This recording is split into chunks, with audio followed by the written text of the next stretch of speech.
బంగారాన్ని విడిపించి ఆ రోజు ఆన్లైన్ రేటుకే మేము కొంటాం. Sharma gold company. నమస్కారం, నేను మీ జాహ్నవి. మనతో ఉన్నారు ప్రముఖ జ్యోతిష్య వాస్తు పండితులు, జ్యోతిష్య వాస్తు శిక్షణ నిపుణులు, లలిత ఉపాసకులు బ్రహ్మశ్రీ నానాజీ పట్నాయక్ గురువు గారు. సూక్ష్మంలో మోక్షం ఈ ప్రత్యేక కార్యక్రమం ద్వారా మనకున్నటువంటి ప్రతి సమస్యకి ఎంతో చక్కటి సొల్యూషన్స్ గురువు గారు అందిస్తూ ఉన్నారు కదా. ఈ రోజు కూడా ఒక చక్కటి ప్రశ్నని గురువుగారి మాటలు అడిగి తెలుసుకుందాం. నమస్కారం గురువుగారు. శ్రీమాత్రే నమః. గురువుగారు, చండీ యాగంలో పూజ చేసినటువంటి ద్రవ్యాలు ఇప్పుడు నా దగ్గర ఉన్నాయి. ఓకే, ఇందులో ముఖ్యంగా లక్ష్మీ కుబేర యంత్రము, అమ్మవారి రక్షా కంకణ, అక్కడ పూజ చేసినటువంటి అక్షితలు, చండీ భస్మము, కుంకుమ, అమ్మవారి వెండి లాకెట్, ఇవి నా దగ్గర ఉన్నాయి. అయితే ఇప్పుడు నా ప్రశ్న ఏంటంటే గురువు గారు, వీటిలోకి ముఖ్యంగా లక్ష్మీ కుబేర యంత్రం వల్ల కలిగే ఫలితము, అసలు అంటే ఉపయోగాలు ఏంటి, ఈ యంత్రాన్ని ఇంట ధరించడం వల్ల కలిగే ఉపయోగం ఏంటి, సో దీనికి సంబంధించి ఒక్కసారి మీ మాటల్లో వివరించండి గురువు. ఫస్ట్ ఆఫ్ ఆల్ ఏంటంటే, మీకు ఆ యంత్రంలో శక్తి ఎలా వస్తుందని మీకు డౌట్ రాలేదు? 100% వచ్చింది గురువు గారు. అంటే శక్తి ఎలా వస్తుంది, దీనికి ఏమైనా స్పెషల్ గా ఏమైనా పవర్స్ ఎలా వస్తాయి, దీని వల్ల నిజంగా కలిగే ఫలితాలు ఏంటి? ఖచ్చితంగా ఉంది గురువు. ఒకటమ్మా, ఒకటి గుర్తుపెట్టుకోండి, మనకి యంత్రశాస్త్రం అనేటువంటిది ఒకటి ఉంది, శాస్త్రబద్ధంగా ఉంది, యంత్రశాస్త్రము అంటారు. అలాగే రెండు విషయాల ద్వారా భగవత్ శక్తి వస్తుంది. ఒకటి భక్తితో చేయడం వల్ల, రెండవది వేద మంత్రములు చేయడం వల్ల, ఏదైనా పారాయణం చేయడం వల్ల శక్తి అందులోకి వస్తుంది. చండీ యాగం చేసినప్పుడు పారాయణం చేశారు కదా, చండీ పారాయణం చేశారు కదా అక్కడ హోమంతో, అందుకని శక్తి అందులోకి వస్తుంది. అలా వస్తుందా రాదా అనడానికి మనకి తొండమాన్ చక్రవర్తి వృత్తాంతం ఉంటుంది, చెప్తారా? చెప్పి దాని తర్వాత దాని గురించి చెప్తాను. అలాగే గురుగారు. తొండమాన్ చక్రవర్తి పేరు వినే ఉంటారు మీరు. తొండమాన్ చక్రవర్తి తిరుపతి గోపురం ఉంది చూసారు, బంగారు గోపురం, అదంతా ఆయనే కట్టించాడు. అది అతనికి ఉన్న భక్తి ఎంత గొప్పదంటే, అతని భక్తికి మెచ్చి వెంకటేశ్వర స్వామి స్వయంగా దర్శనం ఇచ్చేవాడు ఆయనకు. రోజు పూజలు స్వయంగా అందుకునేవాడు ఆయన పూజ చేస్తుంటే. అతను కూడా ఎలా అయితే చెప్పారో శాస్త్రంలో, ఆ రకంగానే ఆ యొక్క గోపుర నిర్మాణం అంతా చేసి రోజు ఉదయం బంగారు పుష్పాలతో పూజ చేసేవాడు ఆయన. బంగారు పుష్పాలతో పూజ, బంగారు యొక్క తులసి దళాలతో పూజ చేసేవాడు ఆయన. రోజు పూజ చేస్తూ ఉండేవాడు ఉదయం సాయంత్రం. అయితే ఒకసారి ఆయనకే అనిపించిందంట తొండమాన్ చక్రవర్తికి, స్వామివారు స్వయంగా వచ్చి నా పూజలు అందుకుంటున్నారు అని.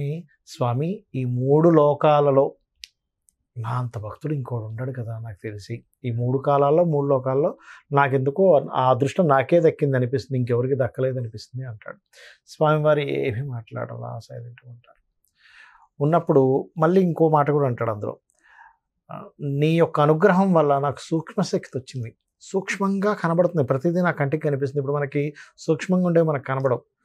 ఆ సూక్ష్మశక్తి వల్ల సూక్ష్మంగా ఋషులు, దేవతలు, గంధర్వులు వచ్చి నిన్ను దర్శనం చేసుకుంటాను. నేను కట్టించినటువంటి గుడిలో తల ఉంచుకొని వచ్చి మరి దండం నీ యొక్క పూజ చేసుకొని వెళ్ళని నేను చూస్తున్నాను, నాకు ఆ సూక్ష్మశక్తి వల్ల అని అంటాడు. అన్నప్పుడు ఏమీ మాట్లాడు వెంకటేశ్వర స్వామి. అలా కొంతకాలం గడిచిన తర్వాత ఒకరోజు ఇతను రోజు పూజ చేసుకుని తలుపు తీస్తాడు కదా, ద్వారాలు తెరవగానే ఇతని బంగారు పుష్పాల మీద మట్టి పుష్పాలు, మట్టి తులసి దళాలు ఉంటాయి అక్కడ. నీకు అర్థం కాదు, ఇదేమిటి, వేసిన తలుపులు వేసినట్టే ఉన్నాయి, ఎవరు పెట్టారు ఇవి ఇక్కడ అని. ఎందుకంటే ఉదయం వచ్చి మళ్ళీ వాటిని అన్నింటినీ క్లీన్ చేసుకుని మళ్ళీ పూజ చేసుకోవాలి కదా. నిన్న రాత్రి పూజ చేసినవి అవి. వెంకటేశ్వర స్వామిని అడుగుతాడు ఆ తొండమాన్ చక్రవర్తి, స్వామి నేను తాళం వేసుకుని వెళ్ళాను, ఇవి ఎలా వచ్చాయి ఇక్కడికి అంటే, రోజు మాట్లాడేవాడు కదా వెంకటేశ్వర స్వామితో.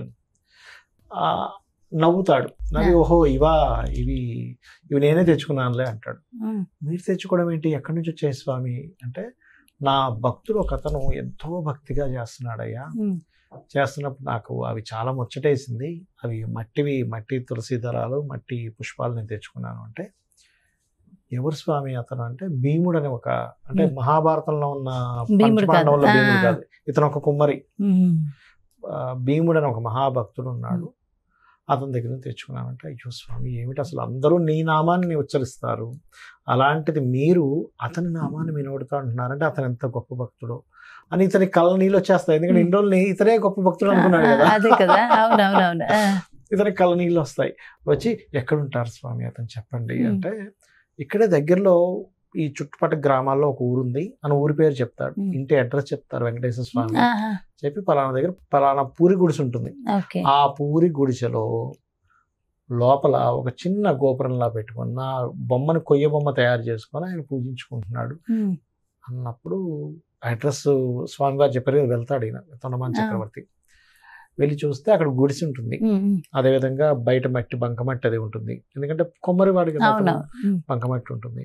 లోపలికి వెళ్ళిపోయి అది కలుద్దామని అలాగే వెళ్ళిపోతుంటాడు. ఈయనకి ఎక్కడ తలదించుకోవడం అలవాట్లేదు, ఎందుకంటే కొంచెం అంటే భగవంతుడు ఒక యోగాన్ని ఇచ్చినప్పుడు అది కొంచెం భక్తితో ఉంటూ చిన్న అహంకారం వచ్చింది ఆయనకి. అప్పటికే కొంత తగ్గిపోయింది ఎప్పుడైతే ఆ వెంకటేశ్వర మాట అన్నాడు, అయ్యో ఇంకో భక్తుడు నాకంటే ఇంకా గొప్ప భక్తుడు ఉన్నాడా అని. లోపలికి ఇలా వెళ్తూ ఉంటే అది తగులుతుంది, తలకి తగిలి కిరీటం కింద పడిపోతుంది. పడిపోయి ఆయన కూడా దభీమని కింద పడిపోతాడు తగిలి. లోపల నుంచి అతను అయ్యో ఎవరు పడిపోయారు అనుకుని వచ్చి చూస్తే, అయ్యో మీరు ఎవరు స్వామి ఇలా ఉన్నారు, ఎందుకు ఇక్కడ ఎందుకు వచ్చారంటే, ఇదంతా తొండమాన్ ప్రాంతం అంటారు దీన్ని, ఈ ప్రాంతానికి నేను చక్రవర్తిని అని చెప్తాడు.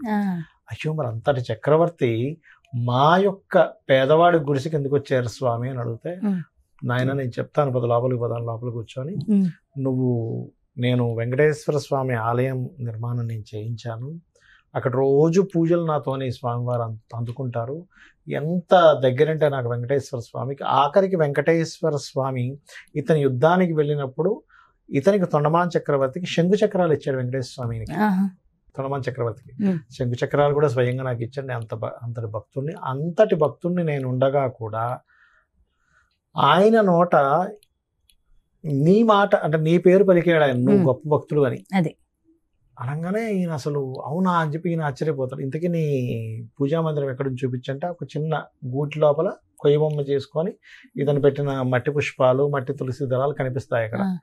అయ్యో ఇవే స్వామివారి దగ్గర ఉన్నాయి అని చెప్పి చెప్పగానే ఇతను అసలు కళ్ళలో నీళ్ళు వచ్చేస్తాయి కుమ్మరివాడికి. అయ్యో నేనంతా నావి స్వీకరిస్తున్నాడు ఆ రోజు స్వామిని అని ఇంకా మూర్చిపోయినంత పని అవుతుంది. అప్పుడు ఆ యొక్క కొయ్య బొమ్మ దగ్గర నుంచే ఒక కాంతి పుంజం లాగొచ్చి స్వామివారు గరుడ వాహనుడై లక్ష్మీదేవితో సహా వస్తాడు అక్కడికి. స్వామి వచ్చినప్పుడు వచ్చేమంటాడంటే, భీముడు నాకు ఏదైనా తినాలనిపిస్తుంది ఏదైనా పెట్టు అంటాడు. అంటే వాళ్ళ భార్య ఉంటుంది, మా ఇంట్లో ఉంటుంది స్వామి, ఏదో గంజది ఉంటుంది అంటే, సరే అదే పెట్టండి అని ఒక మట్టి పాత్రలో, ఇద్దరికి 2 మట్టి పాత్రలో వేసిస్తుంది. తింటూ వెంకటేశ్వర స్వామి ఏమంటాడంటే, ఎంత బాగుంది కదా అంటాడు. అంటే మనం చూడండి, చిన్నపిల్లలు ఎవరైనా సరే మనకి ఏదైనా ఇస్తే చాలా బాగుంది అనుకుంటాం, అంటే వాళ్ళు ఫీల్ అవుతారు, హ్యాపీగా ఫీల్ అవుతారు. అందుకే ఇప్పటికీ కూడా మనకి వెంకటేశ్వర స్వామి లోపల స్వామివారి దగ్గర పెట్టేది మట్టి పాత్రలో పెడతారు, తెలుసా మీకు? ఎందుకంటే మట్టి పాత్ర ఒకసారి వాడితే మళ్ళీ ఇంక వాడకూడదు మట్టి పాత్రలో తిన్నప్పుడు. ఓకే, అలా ఏంటంటే ఆ యొక్క ఆతిథ్యాన్ని స్వీకరించి లక్ష్మీదేవి స్వయంగా వాళ్ళ భార్యకి పట్టు చీర మరియు పసుపు కుంకుమ ఇస్తుంది. అప్పుడు వెంకటేశ్వర స్వామి అడుగుతాడు, ఏం కావాలయ్యా? నాకు ఇంకేం కావాలి స్వామి, జగన్నాథుడితో నాకు బంధం ఏర్పడినప్పుడు ఈ జగత్తుతో బంధమే ఉంది అనగానే తనలో ఐక్యం చేసేసుకుంటాడు. ఆ తొండమాన్ చక్రవర్తి చూస్తూనే ఉంటాడు ఒక పక్కకి, స్వామి నేను తిరుపతి గుడి కట్టించాను, మరి ఇతని గుడిసెలో ఈయన పూజ చేసుకుంటుంటే ఇతనికి వెంటనే కైవల్యం కలిగించావు, నీలో ఏకం చేసుకున్నావు, నాకెప్పుడు మోక్షము అంటే, నువ్వు కొంచెం అహంకారం పెరిగింది కదా నీలో, నా అంతటి వాడు ఎవరు లేరా, అందుకని ఇంకొక జన్మ ఉందయ్యా నీకని చెప్తాడు. అప్పుడు అమ్మాయి ఒక్క జన్మే కదా, పర్లేదు, నాకు ఇంకేం అక్కర్లేదు, నేను నా రాజ్యాన్ని కూడా నా తర్వాత తరాల వాళ్ళకి అప్పచెప్పేస్తానని చెప్పి అప్పచెప్పేసి స్వామివారు అంటే ఆ తొండమాన్ చక్రవర్తి స్వామివారి కోసం సాధన చేసుకుంటూ తన ప్రాణాన్ని త్యజించి ఇంకొక జన్మెత్తి అందులో ఐక్యమైపోతాడు. ఇక్కడ ఏమిటంటే మనం అర్థం చేసుకోవాల్సింది, ఒక యంత్రం కావచ్చు, ఒక చిన్న బిల్ల కావచ్చు, ఒక హోమం చేసినప్పుడు ఖచ్చితంగా అక్కడ అమ్మవారిదైతే అమ్మవారు, స్వామివారిదైతే స్వామివారిది, అక్కడ శక్తి వస్తుందమ్మా, ఖచ్చితంగా వచ్చి వేద మంత్రం చదివినప్పుడు ఖచ్చితంగా అక్కడ శక్తి వస్తుంది. అమ్మవారి శక్తి కావచ్చు, వెంకటేశ్వర స్వామి శక్తి కావచ్చు, ఏదైనా కానీ అక్కడికి వచ్చి ఆ శక్తి అక్కడ ఉండేటువంటి పదార్థం దేని మీదకైతే మనం ఆవాహనం చేస్తామో అక్కడికి వస్తుంది. వచ్చినప్పుడు సాక్షాత్ అమ్మవారికి ఉండేటువంటి శక్తి ఎలా ఉంటుందో మణిద్వీపంలో యంత్రం కూడా అంతే శక్తి ఉంటుంది.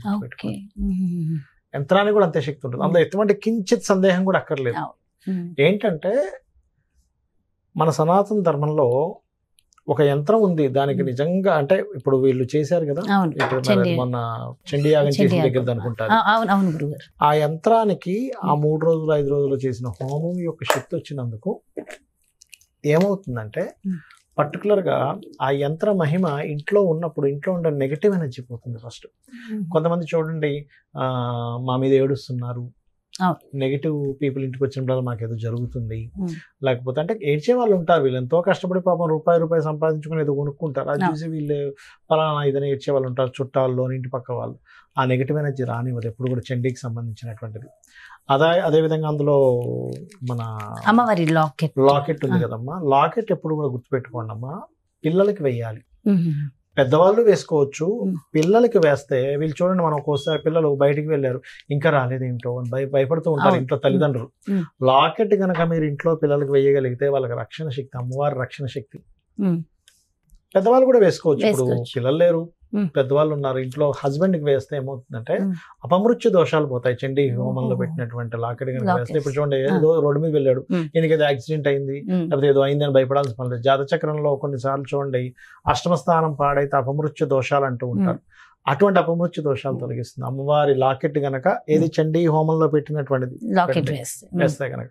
అలాగే రక్ష వల్ల ఏమిటి, రక్ష ఎందుకు కట్టుకుంటారు అంటే దారిద్ర్యం తొలగిస్తుంది రక్ష, అమ్మవారి రక్ష. అమ్మవారి బొట్టు ఏదైతే ఉందో అది ఇక్కడ ధరిస్తాం కదా, ఇక్కడ ధరించినప్పుడు అమ్మవారికి సంబంధించిన బొట్టు అది. అందుకని ఏం జరుగుతుంది అంటే 2 ఉన్నాయి అందులో, ఒకటి భస్మ, ఒకటి కుంకుమ. భస్మధారణ వల్ల ఏమిటంటే గుర్తుపెట్టుకోండి, శని దోషాలు పోతాయి. చండీ అమ్మవారి యొక్క భస్మ శని దోషాలు, ఏలినాడు శని జరుగుతుందండి, నాకు పనులు లేట్ అవుతున్నాయండి, ఖచ్చితంగా పోతుంది ఆ దోషం. నార్మల్ గా పెట్టుకునేటువంటి బొట్టు ఏదైతే ఉందో కుంకుమ అర్చన చేసినటువంటి తిలకం బొట్టు కదా అది పెట్టుకోవడం వల్ల ఏమవుతుంది, మనిషికి శక్తి పెరుగుతుంది. అంటే నేను ఏమీ చేయలేను అని ఒక వైరాగ్యంలో ఉంటారు చూసారు, నేను ఏమీ చేయలేను, నా వల్ల ఏమీ కాదు, ఇవన్నీ కోల్పోయాను, నేను పైకి వస్తాను, ఏం భయపడక్కర్లేదు. అమ్మవారి యొక్క బొట్టు ధరిస్తే అది వస్తుందమ్మా. అలాగే అక్షింతలు ఉన్నాయి చూసారు, అందులో ఈ అక్షింతలను ఏం చేయాలంటే చాలా మందికి తెలియదు, ఇవి తీసుకుంటారు కానీ ఏం చేయాలో తెలియదు. ఈ అక్షింతల్ని తీసుకెళ్లి మీరు మీ బీరువాలో పెట్టుకోవాలి, లేదా పూజకి మందిలో పెట్టుకొని ఏదైనా ఒక శుభకార్యం జరుగుతుంది కదా, ఈ అక్షింతల్ని ఒక 2-3 అక్షింతలు తీసి మిగతా అక్షింతల్లో కలిపేసేయాలి. కలిపేసి వాళ్ళందరికీ జల్లితే ఈ అక్షింతలకి ఎంత పవర్ ఉందో ఒక 4 అక్షింతలు అందులో కలిపినట్టు ఆ మిగతా అక్షింతలు అన్నిటికీ ఆ పవర్ వస్తుంది. అయితే వీటిని చాలా జాగ్రత్తగా పక్కకు పెట్టుకోవాలి, ఒక ప్యాక్ లో ఇందులో పెట్టుకోవాలి. అలా గనక చేసినట్లయితే ఖచ్చితంగా వాటికి ఉన్న శక్తి అమోహం, చాలా అమోహం అసలు.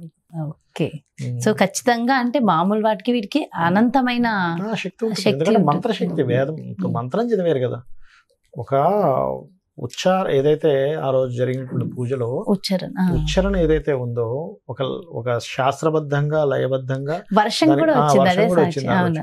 కాబట్టి ఏంటంటే ఖచ్చితంగా అమ్మవారి యొక్క శక్తి ఖచ్చితంగా ఉండి తీరుతుంది వాటికి. కాబట్టి భక్తి శ్రద్ధలు చాలా ముఖ్యం. నేను అమ్మవారిని పట్టుకున్నాను ఎలా అంటే, ఒక యంత్రం ఏదైనా మనం దగ్గర తీసుకున్నప్పుడు నాకు ఇంకేమీ లోటు లేదు, నాకు అమ్మవారు ఉన్నారు, నాకేంటి అనేటువంటి భావంతో తీసుకోవాలి. అంటే ఇందాక నేను ఆ వృత్తాంతం ఎందుకు చెప్పానంటే, అమ్మ తిరుపతిలోనే ఉంటాడు వెంకటేశ్వర స్వామి, ఏమి ఇక్కడ పూజ చేసుకుంటూ ఉంటాడు అంటే ఇక్కడ కూడా వచ్చాడు ఆయన. అదే కదా, అమ్మవారు అంతా సర్వాంతర్యామి, అక్కడ పూజ చేసిన దగ్గర కూడా వస్తుంది, తన శక్తి అక్కడికి వస్తుందని చెప్పడానికి. చాలా చాలా సంతోషం అండ్ చాలా చక్కగా వివరించారు గురువు గారు. Thank you so much. నమస్కారం. శ్రీమాత్రే నమః. ఎస్, చూసారు కదండి. మరి అంటే మనం ప్రత్యేకంగా చండీ యాగంలో చేసినటువంటి ప్రత్యేకమైన లక్ష్మీ గణపతి యంత్రము, అక్కడ ఉన్నటువంటి కుంకుమ అక్షతలు, వీటికి ఆ పవర్ ఎక్కడి నుంచి వస్తుంది, ఆ శక్తి ఎలా వస్తుంది అండ్ దానివల్ల కలిగే ఫలితాలు ఏంటి, ఎంతటి చక్కటి ఒక వృత్తాంతం రూపంలో గురువుగారు ఎక్స్ప్లెయిన్ చేస్తూ మనకు ఒక కథని వివరించి ఈ ఫలితాన్ని కూడా వివరించారు కదా. అదేవిధంగా మీ యొక్క జాతకంలో ఏమైనా సమస్యలతో బాధపడుతున్నాను, ఒక్కసారి నా జాతక పరిశీలన చూపించుకుని నా జీవితాన్ని ఉద్ధరించుకునేలా నేను చేయాలి, మన నానాజీ పట్నాయక్ గారి అపాయింట్మెంట్ కావాలి, గురువు గారి అపాయింట్మెంట్ కావాలనుకున్నా, లేదంటే మీ ఇంటి వ్యాపార వాస్తుకు సంబంధించి గురూజీ అపాయింట్మెంట్ మీకు కావాలనుకున్నా, వెంటనే క్రింద డిస్ప్లే అవుతున్నటువంటి నెంబర్స్కి కాల్ చేయండి. నమస్తే.